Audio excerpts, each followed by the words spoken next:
মুরাদ তো বাড়িতে নেই, যা বলার আমাকে বলতে পারেন, আমি ভাবি। আপনি হয়তো জানেন আপনার ওই দেওর আমার একমাত্র মেয়েকে ওই যে কি বলে ভালোবাসাবাসীর ন্যাস্টি গেম খেলে পটিয়ে ফেলেছে। এখন আমিও আমার মেয়ের ভালোবাসার কাছে পর হয়ে গেছি। আমি ইচ্ছে করলে আরো কঠিন হয়ে চ্যাপ্টারটা চিরতরে ক্লোজ করে দিতে পারতাম। দেখুন, আমি সবসময় সাদা পোশাক পরি, সেখানে আপনাদের মতো নোংরা আবর্জনায় বেড়ে ওঠা মানুষগুলো কোনো কালো দাগ ফেলে কলঙ্কিত করুক তা আমি চাইনি। কিন্তু কি করব, আমার মেয়ের চোখের পানি আমাকে দুর্বল করে দিয়েছে।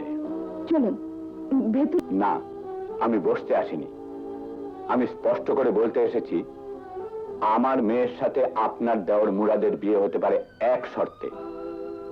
বিয়ের পর সে আমার ওখানেই থাকবে, আর সেই সাথে তাকে ভুলে যেতে হবে তার অতীত, তার বংশ পরিচয়, তার ভাই ভাবি সব। আমি নতুন করে ওর ভাগ্য গড়ে দেব, যেখানে আপনাদের কোনো স্থান থাকবে না। ভাগ্য গড়ায় আপনি কি? মানুষের ভাগ্য আল্লাহর হাতে। আপনি যদি ভেবে থাকেন আপনার ওই সৌভাগ্যের লোভে আমরা গরিবরা বিক্রি হয়ে যাব, তবে ভুল করবেন। গরিবের কাছে অর্থ নয়, আত্মসম্মান সবচেয়ে বড়। আমাদের এমন কোনো ঐশ্বর্য নেই যা হারাবার ভয় থাকে। আমাদের শুধু একটাই ঐশ্বর্য আছে, তাহলে আত্মসম্মান। সেই আত্মসম্মান আমরা কখনো বাজারে বিক্রি করি না। যে ভালোবাসার কথা উচ্চারণ করতে আপনি ভয় পেলেন, সেই ভালোবাসা আসে স্বর্গ থেকে, বড় পবিত্র জিনিস। যদি আপনার মেয়ের ভালোবাসা সত্যি হয়ে থাকে, তবে বিয়ে করে মুরাদ ঘর জামাই হয়ে আপনার বাড়ি যাবে না, আপনার মেয়ে বউ হয়ে এ বাড়িতে আসবে। ইম্পসিবল। এখানে এই ময়লা আবর্জনার মধ্যে কোথায় থাকবে সিমি? কি খাওয়াবে তাকে? ওই মোটা ভাত, ডাল, আলু ভর্তা? কোথায় শোবে সিমি? ওই কাঠের তক্তা নামক চৌকিতে? কি পরিচয় দেবে সমাজে? মনে যদি ভালোবাসা থাকে, তবে মোটা ভাত, ডাল, পোলাও মাংসের চেয়ে তৃপ্তির মনে হবে। ওই কাঠের তক্তা মকমলের বিছানার চেয়েও আরামদায়ক হবে। আর পরিচয়, মানুষের বড় পরিচয় সে মানুষ। সেই পরিচয় নিয়ে সে সমাজে বাস করবে। থামুন, ওইসব নীতি কথা দিয়ে জীবন চলে না। আমি আপনাকে বলে যাচ্ছি, যদি সিমিকে মুরাদ পেতে চায়, তাহলে তাকে ঘর জামাই হয়ে আমার বাড়িতে যেতে হবেই হবে।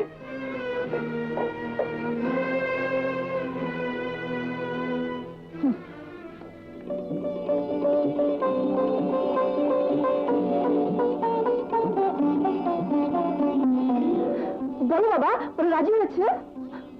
বলো। না, ওরা আমাকে অপমান করে ফিরিয়ে দিয়েছে। না না, এ হতে পারে না।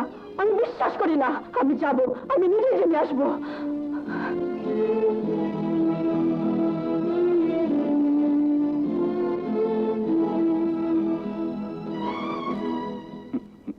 কি বললে? আমাকে ওরা ঘর জামাই করতে চেয়েছে? হ্যাঁ, তোকে তোর অতীত ভুলিয়ে দিতে এসেছিলেন। তোর ভাই ভাবি সবাইকে ভুলে ওখানে গিয়ে বাস করার শর্তে বিয়ে দিতে চেয়েছিলেন। শুধু তাই নয়, হুমকি দিয়ে গেছেন তোকে একদিন না একদিন এখান থেকে নিয়ে ওই বাড়িতে ঘর জামাই বানিয়ে রাখবেন। অসম্ভব। আরে যে ভাই আমার কাছে পিতৃতুল্য, সে ভাইয়ের বাড়ি ছেড়ে আর আর তোমার মতো ভাবিকে ছেড়ে আমি কোনোদিন যাব না ভাবি। মুরাদ, তোমাকে যেতে হবে না মুরাদ। আমি নিজে এখানে চিরদিন থাকার জন্য চলে এসেছি। আমার ভাবি। আসসালামু আলাইকুম ভাবি। ওয়ালাইকুম আসসালাম। আমাকে ফিরিয়ে দিবেন না। আপনার পায়ে দিন। তুমি আমার বুকে থাকবে চিরদিন। কিন্তু ভাবি, কোনো কিন্তু নয় মুরাদ। ও যখন এত বড় ত্যাগ স্বীকার করে ভালোবাসার জন্য এখানে চলে এসেছে, আমরা তাকে ফিরিয়ে দিতে পারি না। ও আজ থেকে এ বাড়ির বউ হয়ে থাকবে।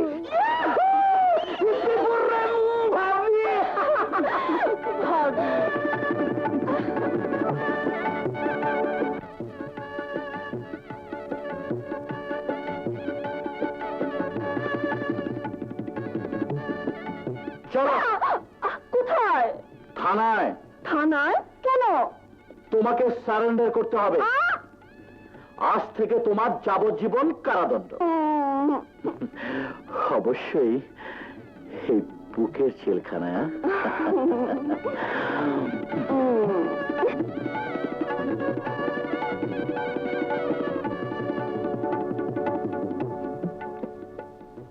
কি ভাবছো? বিয়ে তো হয়ে গেল, এখন ভাবছি সিমির বাবার কথা। আমার মনে হয় এখন তিনি রাগ করে থাকতে পারবেন না। তোমার কাছে যা শুনেছি তাতে মনে হয় না সিমির বাবা আসবে। তার চেয়ে কাল আমি নিজেই একবার যাব, তাকে নিয়ে আসবো। হাজার হোক আত্মীয় তো। আত্মীয়? কে? কার? আপনারা? আমার? অ্যাবসার্ড। আমার মেয়ের জন্য আমি দুর্বল, তাই বলে এত দুর্বল হয়ে যায়নি যে আপনাদের মতো ফকিরদের আমি আত্মীয় বলে স্বীকার করে নেব। আপনার রাগ এখনো যায়নি বুঝতে পারছি। সে যাই হোক, যা হয়ে গেছে ভুলে যান। ভুলে যাব? না না, ভুলে আমি কখনোই যাব না। আপনারা একটা সুযোগের সদ্ব্যবহার করেছেন, আমিও যদি সুযোগ পাই তবে তার সদ্ব্যবহার করব। আমি মুরাদ সহ সিমিকে এ বাড়িতে এনে ছাড়বই, শুধু সময়ের অপেক্ষা।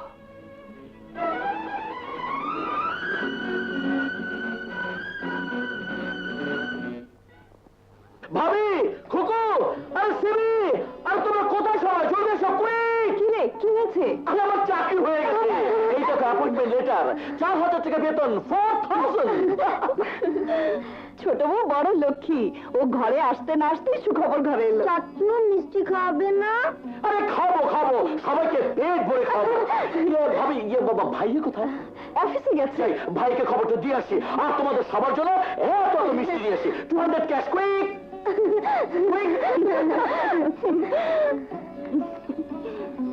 এই নে। Thank you.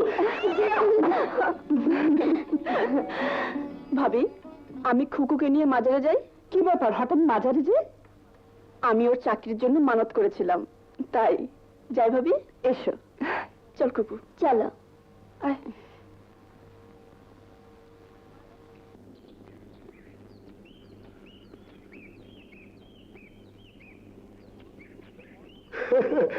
অদ্ভুত ব্যাপার, মুরাদের বউ না?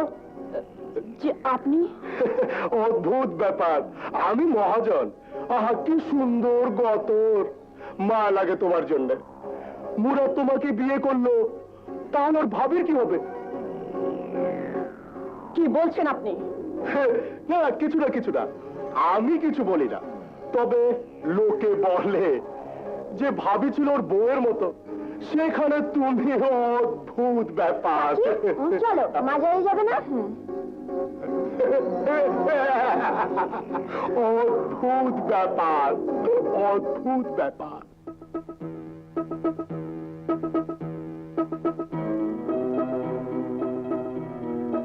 আমি কিছু বলি না, তবে লোকে বলে যে ভাবি ছিল ওর বউয়ের মতো, সেখানে তুমি। অদ্ভুত ব্যাপার। কি হয়েছে তুমি? না কিছু না। নিশ্চয় কোনো দুঃস্বপ্ন দেখেছো। সবই যেন দুঃস্বপ্ন হয় খোদা, দুঃস্বপ্ন হয়। শুয়ে পড়ো, শুয়ে পড়ো।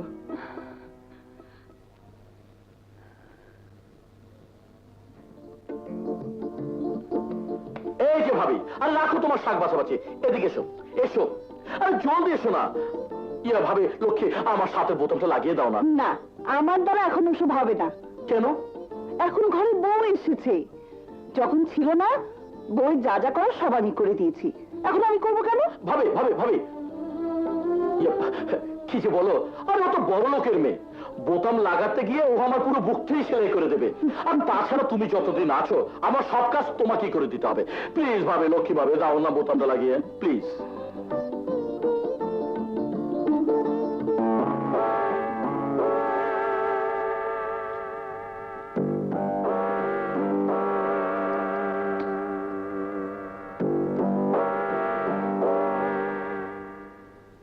Thank you.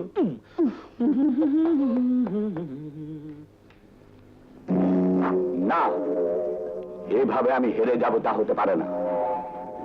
আমার একমাত্র মেয়েকে আমার কাছ থেকে ছিনিয়ে নিয়ে ওরা সুখে থাকবে আর আমি দুঃসহ যন্ত্রণায় গুমরে মরবো, ইম্পসিবল, তা হতে পারে না। ওরা যেমন করে আমার মনে অশান্তির আগুন জ্বেলে দিয়েছে, তেমনি ওদের মনেও আমি অশান্তির আগুন জ্বেলে দেব। সিমি, মা সিমি। আরে আসুন আসুন। হঠাৎ ইচ্ছে হলো মেয়েটাকে একবার দেখে যাই, তাই এলাম। তো কোথায় আমার মা? সিমি খুকুকে নিয়ে স্কুলে গেছে, এক্ষুনি এসে পড়বে। আসুন ভেতরে আসুন। না না থাক, আজ আর বসবো না, আর একদিন। সে কি কথা, আপনি আমাদের আত্মীয়, খালি মুখে গেলে আমাদের অমঙ্গল হবে। কি যে বলেন, আপনার মতো লক্ষ্মী যে ঘরে সে ঘরে, না না না না। সিমি এলে বলবেন আমার শরীরটা ভালো না, ও যেন একবার জামাইকে নিয়ে আমার বাড়িতে আসে। বলবো, অবশ্যই বলবো। আর চলি। আচ্ছা। সত্যি বলছো ভাবি, বাবা এসেছিল? হ্যাঁ, মুরাদকে নিয়ে তোমাকে যেতে বলেছে। মুরাদ, সিমির বাবার শরীর বেশি ভালো না, এ সময় রাগ করে থাকা ঠিক নয়। কিন্তু ভাবি, কোনো কিন্তু নয়, উনি যখন নিজে এসেছেন তখন তোমাদের আজই যাওয়া উচিত, এবং এটা আমার আদেশ। ঠিক আছে, চলো সিমি।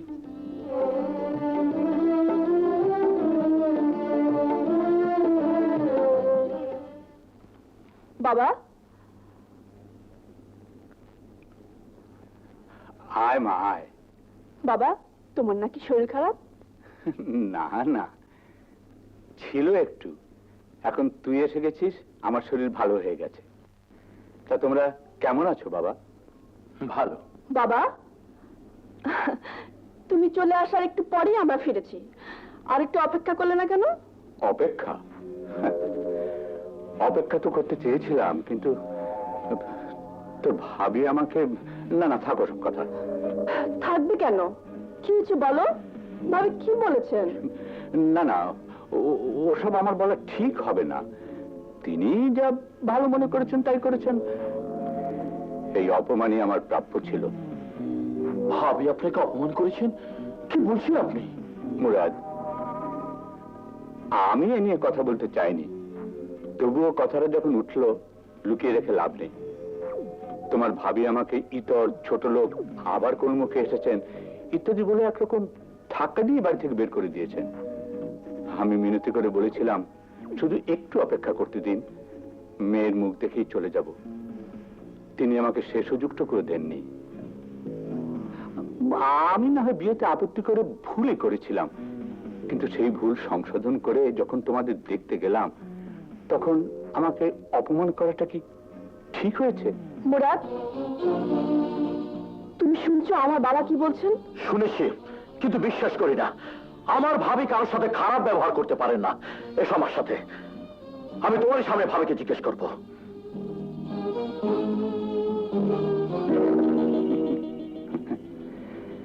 এ হচ্ছে অশান্তি সৃষ্টি করার প্রথম পদক্ষেপ। মুরাদ, কি বলছিস তুই? আমি তোর শ্বশুরকে অপমান করেছি? হ্যাঁ, তুমি নাকি তাকে ইতর বলেছো, ছোট লোক বলেছো। এত বড় মিথ্যে শুনলে ক্ষুধার আরো সে কেঁপে যাবে। আমি আরো তাকে বসতে বললাম, খেয়ে যেতে বললাম, আর তুমি ছি ছি ছি। সিমি, শুনেছো আমার ভাবি কি বলছেন? শুনেছি, কিন্তু বিশ্বাস করিনি। আমার বাবা কখনো মিথ্যা কথা বলতে পারে না। তাহলে কি তুমি বলতেছো আমার ভাবি মিথ্যে কথা বলছেন?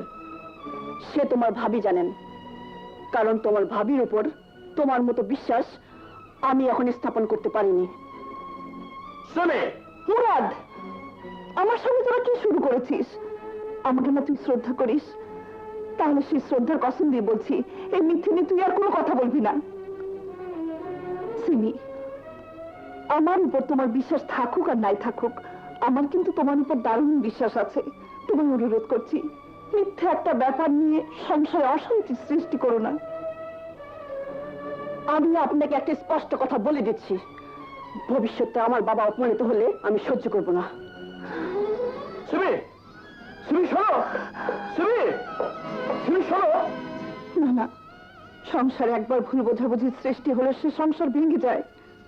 আমি মুরাদের শ্বশুরের কাছে যাব, তাকে অনুরোধ করব এই ভুল ভেঙে দিতে।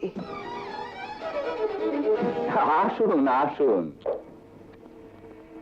বলুন আমি আপনার কি খেদমত করতে পারি? খেদমত নয়, শুধু একটু সাহায্য করুন। আপনি আমার নামে মিথ্যে বলে আমাদের সংসারে যে অশান্তির সৃষ্টি করেছেন, দয়া করে তা ভেঙে দিয়েছে। অসম্ভব। অশান্তির শুরু আপনারা করেছিলেন, আমাকেও সেই পথ ধরতে হয়েছে। আমার একমাত্র মেয়েকে ছিনিয়ে নিয়ে গিয়ে আমার বুকে আপনারা অশান্তির আগুন জ্বালিয়ে দিয়েছেন। আমিও আপনার দেওরকে এই বাড়িতে নিয়ে এসে আপনার বুকে অশান্তির আগুন জ্বেলে দেব। আমাদের সংসার এখন আপনার মেয়েরও সংসার, জোয়ারদার সাহেব। আমাদের অশান্তি আপনার মেয়েরও অশান্তি। আপনি পিতা হয়ে মেয়ের অশান্তি সৃষ্টি করতে পারবেন? আমি কি পারি আর পারি না তা বোঝার সাধ্য এখনো আপনার হয়নি।